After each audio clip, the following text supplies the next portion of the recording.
Pernah nggak sih kamu kepikiran, gimana rasanya jadi orang yang karyanya bisa mengubah jalannya sejarah manusia, tapi di sisi lain juga bikin dia dihantui rasa bersalah seumur hidup? Nah, itulah yang dialami oleh J. Robert Oppenheimer, seorang fisikawan jenius yang dikenal sebagai Bapak Bom Atom. Ceritanya nggak cuma soal fisika atau sains yang rumit, tapi juga soal ambisi, tekanan politik, sampai drama batin seorang manusia yang terjebak di antara kebanggaan atas karyanya dan ketakutan akan dampaknya.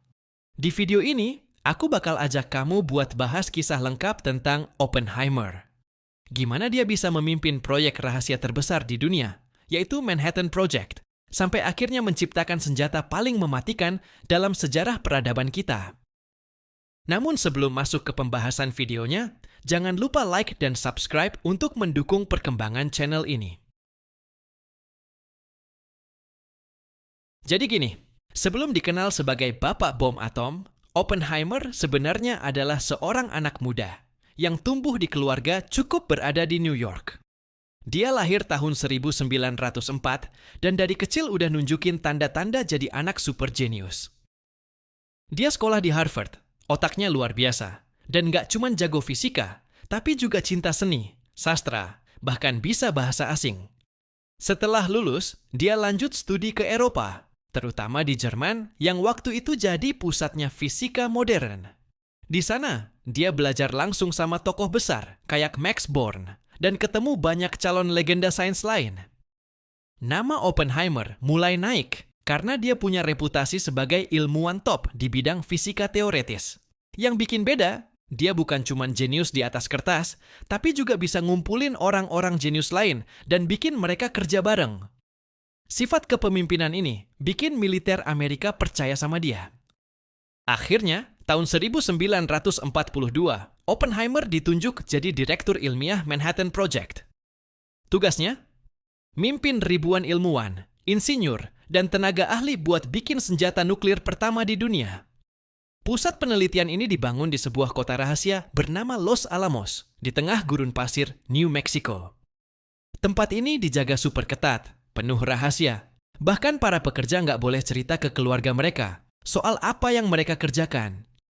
Oppenheimer sendiri jadi pusat gravitasi di sana. Dia bukan yang paling jago di semua bidang, tapi dia punya kemampuan ngerti semua orang. Bisa ngomong sama ahli kimia, insinyur, fisikawan, dan bikin semuanya nyambung. Tapi tekanan dari militer, terutama Jenderal Leslie Groves, juga luar biasa. Mereka harus cepat, karena perang nggak bisa nunggu. Dari situlah lahir dua desain bom atom. Little Boy yang pakai uranium, dan Fat Man yang pakai plutonium. Dua senjata yang nantinya mengubah wajah dunia. Setelah kerja keras bertahun-tahun, tibalah momen paling menegangkan. Uji coba pertama bom atom, yang dikenal sebagai Trinity Test, tanggal 16 Juli 1945. Bayangin, dini hari di padang pasir Jornada del Muerto, ratusan ilmuwan dan tentara menunggu di bunker perlindungan. Semua orang tegang. Ada yang takut bomnya gagal, ada yang takut justru memicu reaksi berantai yang bisa membakar atmosfer bumi. Dan tepat pukul 5 pagi, bom plutonium itu meledak. Seketika, langit gurun jadi terang benderang. Bola api raksasa membumbung, disusul awan jamur yang menjulang belasan kilometer. Ledakannya bikin tanah bergetar seperti gempa. Beberapa minggu setelah uji coba, dunia benar-benar merasakan dampaknya. Tanggal 6 Agustus, bom Little Boy dijatuhkan di Hiroshima. Dalam sekejap, puluhan ribu orang tewas, kota hancur rata dengan tanah. 3 hari kemudian, bom Fat Man dijatuhkan di Nagasaki. Lagi-lagi, puluhan ribu nyawa hilang dalam hitungan detik. Bagi Amerika, bom atom dianggap penyelamat karena memaksa Jepang menyerah dan mengakhiri Perang Dunia Kedua. Tapi buat Oppenheimer, kemenangan itu pahit. Dia sadar ciptaannya bukan sekadar prestasi ilmiah, tapi juga tragedi kemanusiaan.